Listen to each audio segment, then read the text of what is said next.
কোথায় যাচ্ছ? কোর্টে। কোর্টে? হ্যাঁ, একদিন তুমি আমাকে কোর্টে যেতে বারণ করেছিলে। আমি তোমার কথা রেখেছিলাম, কিন্তু বলেছিলাম আবার যদি কোনোদিন আমার কোর্টে যাবার প্রয়োজন হয় তাহলে আমাকে বাধা দিতে পারবে না। সেদিন তুমি আমার কাছে পরাজিত হয়েছিলে, আর আজও আমি তোমাকে পরাজিত করে আমার মেয়েকে মুক্ত করে আনবো। পারবে, পারবে শাহানা, তুমি আমাকে পরাজিত করতে পারবে। তুমি যদি আমাকে পরাজিত করতে পারো তাহলে এই পরাজয় হবে আমার জীবনের সবচেয়ে বড় জয়। জয় পরাজয় আমি কিছুই বুঝি না। আমি শুধু বুঝি আমার বুকের মানিক রুবিনা নির্দোষ। আমি তাকে মুক্ত করে আনবো ইনশাআল্লাহ। কিন্তু তুমি এত সব। আমি রুবিনার কেস রিট্রায়ালের জন্য হাইকোর্টে দরখাস্ত করেছিলাম। হাইকোর্ট আমার দরখাস্ত মঞ্জুর করেছে। তুমি দোয়া করো আমি যেন কৃতকার্য হতে পারি।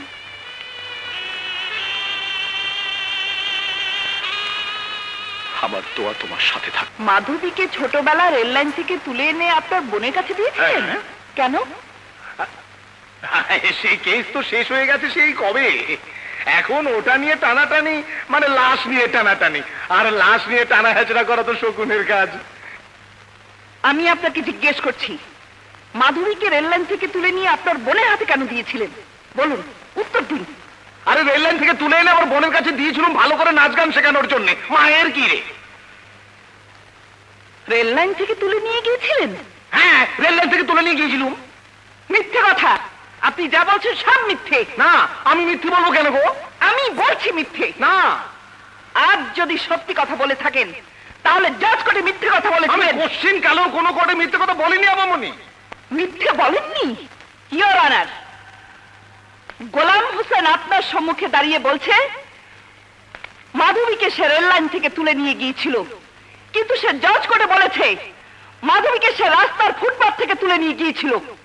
মিস্টার গোলাম হোসেন, আপনি তা বলেননি? জি, মানে জি অনার, জজ কোর্টে গোলাম হোসেন যে সাক্ষ্য দিয়েছে তার সাথে আজকে সাক্ষীর কোনো মিল নেই। তাই আজ প্রমাণ হয়েছে গোলাম হোসেন একজন মিথ্যেবাদী। মিথ্যেবাদী গোলাম হোসেনের জজ কোর্টের কোনো কথাই আজকের আদালত মেনে নিতে পারে না। ইওর অনার, একজন সাক্ষীকে মিথ্যে প্রমাণ করলেই আসামি নির্দোষ বলে প্রমাণিত হয় না। জজ কোর্টে মাধবীর বিরুদ্ধে সমস্ত সাক্ষী প্রমাণই ছিল মিথ্যে। এই কোর্টে আমি তা প্রমাণ করে দেব। ইওর অনার, এই কেসের সাক্ষী কুমিল্লা বোর্ড অফিসের কর্মচারী জনাব আব্দুল হাকিমকে কোর্টে হাজির করার অনুমতি প্রার্থনা করছি। মিস্টার আব্দুল হাকিম, আপনি জজ কোর্টে সাক্ষ্য দিয়েছিলেন 24শে জানুয়ারি রাত 12টার সময় মিস মাধবী সালাম খানকে গুলি করে হত্যা করেছে, এবং আপনি তো নিজের চোখে দেখেছেন, তাই না? জি। কিন্তু আমি বলছি মাধবী সালাম খানকে গুলি করে হত্যা করেছে আপনি তো দেখেননি। একটি সত্যি কথাকে আপনি মিথ্যে বানাতে যাচ্ছেন। কিন্তু আমি যদি বলি একটা মিথ্যে বানোয়াট কথাকে আপনি সত্যি বলে প্রমাণ করতে চাইছেন? না, আমি নিজের চোখে দেখেছি মাধবী সালাম খানকে গুলি করেছে। আপনি কুমিল্লা থেকে দেখেছেন ঢাকায় খুন হয়েছে। কিন্তু আমি যদি বলি একটা মিথ্যে বানোয়াট কথাকে আপনি সত্যি বলে প্রমাণ করতে চাইছেন? না, আমি নিজের চোখে দেখেছি মাধবী সালাম খানকে গুলি করেছে। আপনি কুমিল্লা থেকে দেখেছেন ঢাকায় খুন হয়েছে। আপনার চোখের দৃষ্টি এত প্রখর। আপনার মৃত্যুর পর তো আপনার চোখ দুটোকে জাদুঘরে রাখা উচিত। Order, order. Objection your honour, barrister Shahana Chowdhury কতগুলো অযৌক্তিক কথা বলে কোর্টকে অবমাননা করার চেষ্টা করছেন। না, কোর্টকে একজন ব্যারিস্টার কোনোদিন অবমাননা করতে পারে না। দোষীকে চিহ্নিত করা আর নির্দোষীকে নির্দোষ প্রমাণ করাই একজন ব্যারিস্টারের কর্তব্য, আর আমি সেই কর্তব্য পালন করছি। ইওর অনার, আব্দুল হাকিম 24শে জানুয়ারি ঢাকায় ছিলেন না, ছিলেন কুমিল্লায়। সালাম খান যখন খুন হয় তখন ছিল রাত 12টা, আর সেই রাতে আব্দুল হাকিম কুমিল্লা বোর্ড অফিসে কাজ করছিলেন। ইওর অনার, রাত 12টায় ইমার্জেন্সি সার্ভিসের কিছু অফিস ছাড়া। কিন্তু 24শে জানুয়ারি রাত 12টায় বোর্ড অফিস খোলা ছিল। কারণ ম্যাট্রিক পরীক্ষার রেজাল্ট বের করার জন্য অনেকেই সেদিন ওভারটাইম কাজ করেছিলেন, আর তাদের মধ্যে আব্দুল হাকিমও ছিলেন।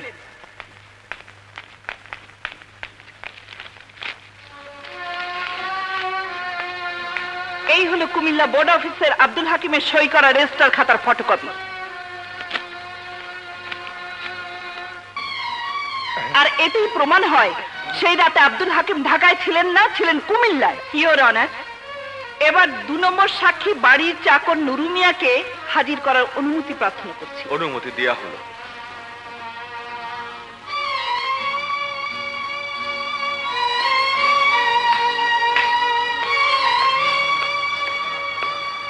আচ্ছা নুরু মিয়া, আপনি জজ কোর্টে কি সাক্ষী দিয়েছিলেন মনে আছে? জি মনে আছে।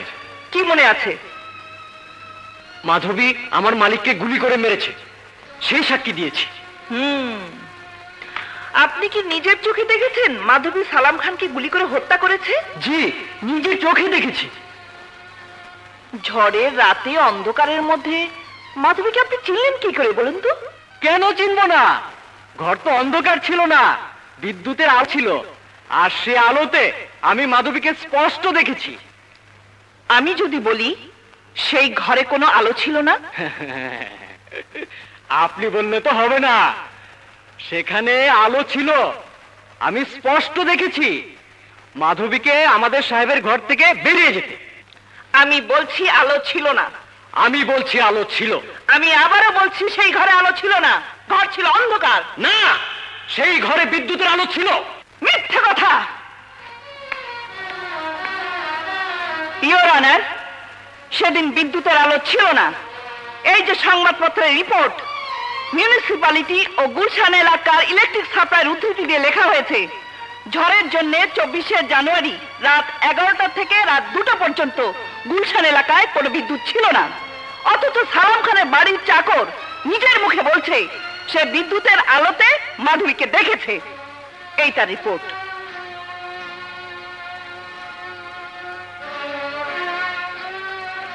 ইওর অনার, নুরু মিয়ার কথায় আজ এই প্রমাণ হয় যে 24শে জানুয়ারি ঝড়ের রাতে উনি বাড়িতে ছিলেন না। ইওর অনার, এ ব্যাপারে আমি সালাম খানের মেয়ে মিস মল্লিকাকে কিছু প্রশ্ন করার অনুমতি চাইছি। অনুমতি দেয়া হলো। Thank you your honour. এবার আপনি আসুন। সালাম।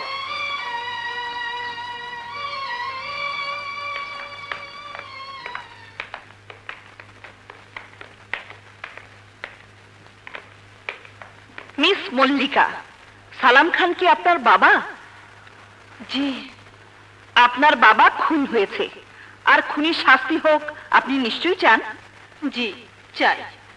আর মাধবী যদি খুন না করে থাকে, তার মৃত্যুদণ্ড হোক, আপনি কি তা চান?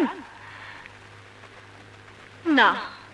যদি তাই হয়, তাহলে আজ আপনার একটি সত্যি কথার উপর একটি নিষ্পাপ নিষ্কলঙ্ক মেয়ের জীবন মরণ নির্ভর করছে। আমি আশা করব আপনি সত্যি কথা বলবেন। জি বলবো। তাহলে বলুন তো, 24শে জানুয়ারি সেই ঝড়ের রাতে আপনার বাড়ির চাকর নুরু মিয়া সত্যি কি বাড়িতে ছিল? বলুন, উত্তর দিন।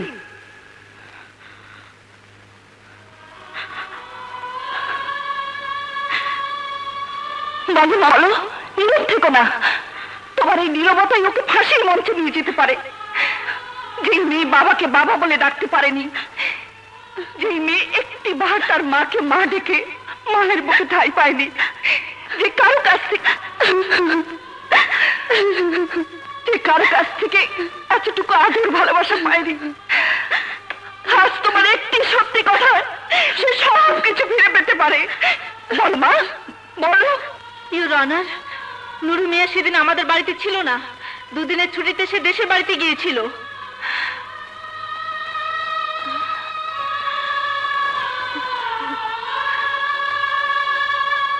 ধন্যবাদ মিস মল্লিকা, তোমাকে আমার আর কিছুই বলার নেই। এবার তুমি আসতে পারো।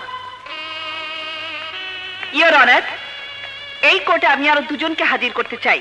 তাদের মধ্যে একজন হলো যে ফটোগ্রাফার মাধবীর ছবির সাথে অন্য লোকের ছবি জুড়ে দিয়ে মাধবীকে দুশ্চরিত্র বলে প্রমাণ করেছিল তাকে। আরেকজন হলো মাধবীর পালিতা মা, যিনি এই কেসের অনেক কিছু জানেন। তাই এই দুজনকে হাজির করার জন্য আমি কিছু সময় প্রার্থনা করছি। প্রার্থনা মঞ্জুর করা হলো। সালি রেলা দেখেছ? ওই ব্যারিস্টার নিসালা আমাকে গাড়া করে ফেলতে চাইছে মাইরি। লে হালুয়া, ওকে টুপি পরানোর সময় আমার এসে গেছে। হ্যাঁ, টুপি, সাদা টুপি, 9.5 গজ কাফনের লেবাস। যেমনি সালামকে আমি নিজের হাতে খুন করে মাধবীকে মিথ্যে সালাম খানের খুনের আসামি বানিয়ে ফাঁসিতে পাঠিয়েছি, ঠিক তেমনি ওই ব্যারিস্টারনিকে খুন করে টুপি, সাদা টুপি, 9.5 গজ কাফনের লেবাস পরিয়ে দেব। আরে না না, কাফনের লেবাসের কি দরকার? আমাকে বলুন, যেমন করে সালাম খানের ছবির সাথে মাধবীর ছবি লাগিয়ে বুঝিয়ে দিয়েছি যে সে একটা নষ্টা, তেমনি করে ওই শালি ব্যারিস্টারের ছবির সাথে অন্য কারো ছবি লাগিয়ে দেই। ব্যাস হয়ে গেল। এই বুদ্ধি নিয়ে তুই আমার সঙ্গে আছিস? হ্যাঁ, আর ওই ব্যারিস্টারের সঙ্গে কোনো ছবি জুড়ে দিলে কেউ বিশ্বাস করবে? করবে না গো। আরে বুদ্ধির সব নাট বল্টু তো এই ঘিলুর মধ্যে গিজ গিজ করছে মায়েরি। বস, ও দাঁড়িয়ে দাঁড়িয়ে আমাদের সব কথা শুনছিল। তোর এই চোখ দিয়ে আমার অনেক সংবাদ তোর এই মগজের খুপড়িতে ঢুকে গেছে। টুপি, সাদা টুপি, 9.5 গজ কাফনের কাপড় তোকে পরতে হবে। শয়তান, তোর সমস্ত অপরাধ স্বীকার করে মাধবীকে আমার বুকে ফিরিয়ে দে, নইলে কাপড় এবার তোকে পড়তে হবে। বাঁচাও বাঁচাও, প্রচন্ড ভয় পেয়েছি মাইরি।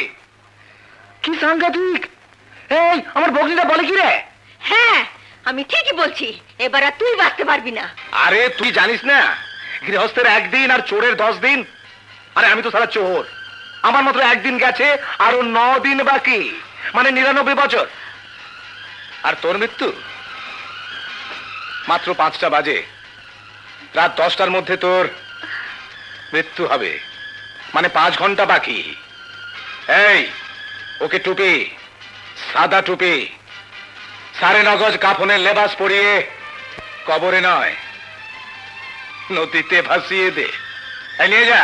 আমাকে মেরে ফেললো, মরার আগে বলে যাচ্ছি, এই দুনিয়াতে তোর বিচার হবে, বিচার হবে। ছেড়ে দে, ছেড়ে দে আমাকে, না আমি যাবো না। ছেড়ে দে শয়তান।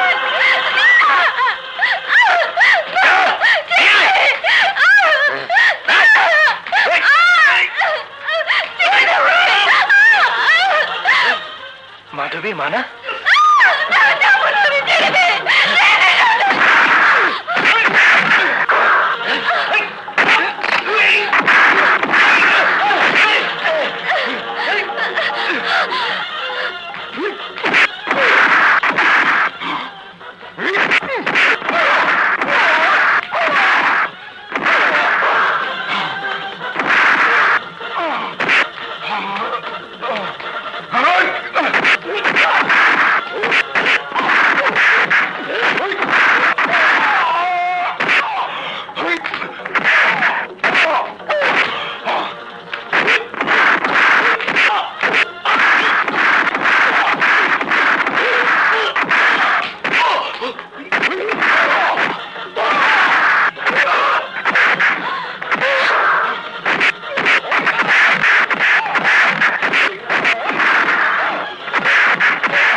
ধন্যবাদ দেবো বাবা। পরে শুনবো, আসুন।